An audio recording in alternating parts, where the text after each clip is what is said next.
الی هستم. خوش اومدید به قسمت دوم پلیلیست آیلتس. تو قسمت قبلی بیشتر تمرکز کردیم روی ساختار آزمون که آزمون به چه بخش‌های تقسیم میشه، چه جوریه و من یه تجربه کلیمو بهتون گفتم و شما یه دید نسبتاً کلی از آزمون الان دارید. اگر اون ویدیو رو ندیدین حتما برید ببینید. تو این قسمت میخوام بیشتر تمرکز کنم رو پایه یادگیری هر زبانی. حالا نه فقط این که برای یک آزمونی شما آمادگی پیدا کنید، بلکه یه پایه اساسی، مهمترین بخش که اگر شما یادش بگیرید 50% راه رو واقعا رفتید. اونم چیزی نیست جز لغت، که یادگیری لغات خوب با تعداد قابل توجهی و لغاتی که واقعا مفید باشه براتون میتونه شما رو تو همه اون اسکیل هایی که تو ویدیو قبلی گفتم خیلی جلو بندازه. پس بزنید بریم تو ویدیو. اولی سوالی که ممکنه براتون پیش بیاد اینه که من از چه منابعی استفاده کردم. خب ببین، لغت یاد گرفتن خیلی منبع خاصی نمیخواد. شما هر کتابی رو بذارید جلوتون، از بسم الله شروع کنید بخوندن، خب هر جا کلمه جدید ببینید اون میشه منبع شما. ولی به صورت اگه بخوایم متمرکز بگیم برای آزمون آیلتس من از چه منبعی استفاده کردم، من از 2 کتاب استفاده کردم به اسم Vocabulary for IELTS که خودش یعنی 2 سطح داره، Intermediate و Advanced، که من پیشنهادم اینه که حتی اگر سطح خوبی دارین برای اون ماه‌های اول از همون اینترمدییت شروع کنید. اینترمدییت کلا هر 2 کتاب خیلی بر اساس موضوع محوره، یعنی مثلا میاد یه درس راجع به تکنولوژی داره، یه درس راجع به محیط زیست داره، راجع به سلامت داره و در واقع وکابیولری هایی که لغاتی که تو اون موضوع به درد شما بیشتر میخوره رو در قالب حالا یک درس مثلا 3-4 صفحه‌ای و کلی هم تمرین و این چیزا داره میاد بهتون یاد میده و میگم تمرین هم داره میتونید انجامش بدید. ولی من فقط این کتاب رو انجام ندادم. روشی که من باهاش پیش رفتم چی بوده؟ این بود که من از بسم الله این کتاب شروع کردم و هر جایی که به یک لغت جدیدی میرسیدم که یا معنیشو یادم نبوده یا معنیشو اصلا کلا نمیدونستم، این لغت رو برای خودم هایلایت کردم. حالا من خیلی آدم کاغذبازیم، یعنی مثلا بیشتر با نوشتنه که یاد میگیرم و فکر میکنم کلا یه فکتیه که ما باید بپذیریم که با نوشتن اون 50% واقعا یادگیری اتفاق میفته. علاوه بر اینه که شما با نوشتن یه ذره دیکته لغت هم کار میکنید دیگه همون لحظه.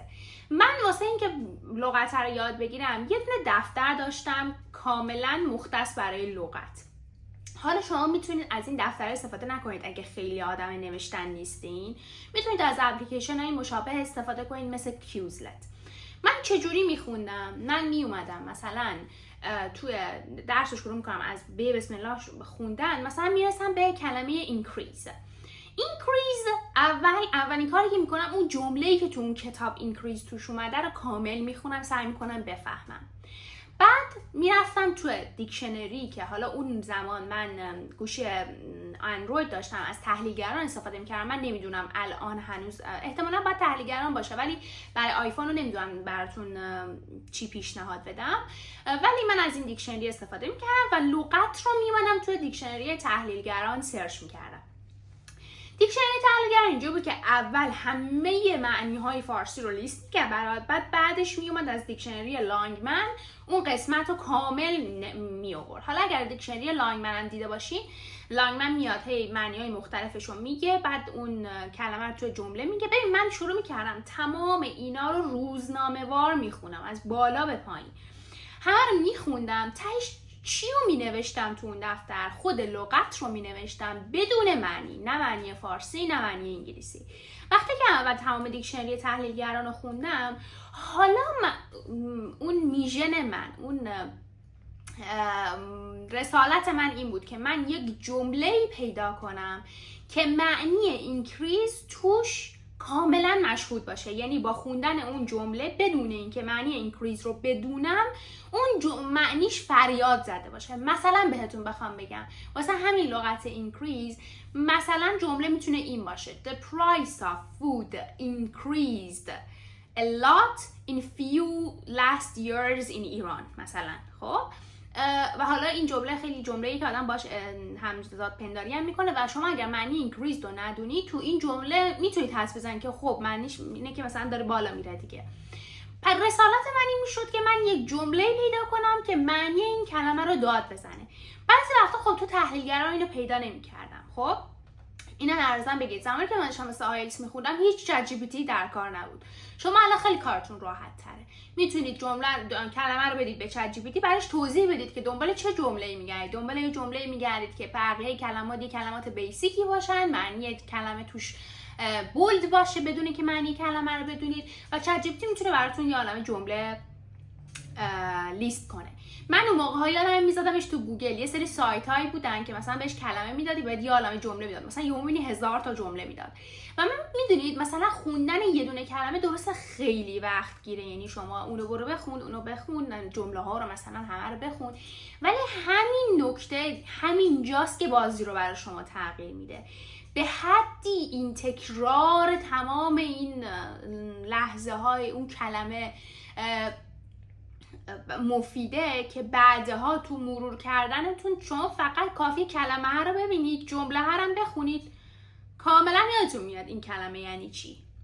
و خیلی اوایل خیلی ممکنه دستتون کند باشه، بعد هی بیشتر راه میافتید. حالا تو قسمت‌های بعدی براتون توضیح میدم، موقعی که دارید رایتینگ میخونید یا موضوع برای رایتینگ میخونید اینا رو توضیح میدم، ولی یه جایی هستش که همین موضوع محور بودن اون کتابم خیلی بهتون کمک میکنه و همه اینا رو میتونید با هم دیگه برنامه‌ریزی کنید، یعنی مثلا واسه خوندن رایتینگ اینا با هم دیگه برنامه‌ریزی کنید. ولی خب به صورت کلی اگه بخوام بهتون بگم شما باید در روز حداقل 5 تا 15 کلمه به اون دفتر اضافه کنید روزانه و یک روز در هفته رو باید مختص این بذارید که دفتره رو باز کنید و شروع کنید دوباره از اول تا آخرش بخونید و وقتی دارید میخونید تو ذهنتون معنی اون کلمه باید بیاد. اگر نیومد تمام این پروسه رو باید دوباره تکرار کنید. اینکه سرچ کنید توی یه دیکشنری معنیش به فارسی، معنیش به انگلیسی، جمله های مشابه، اینقدر باید بخونید تا دوباره معنی اون کلمه تو ذهنتون بره و مثلا علامت بتونید بزنید آقا این فلان کلمه رو من یادم نیومد.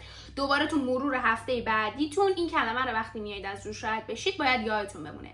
این یه پروسه واقعا وقتگیره ولی مؤثرترین راهیه که من تونستم باهاش دایره لغاتم رو افزایش بدم.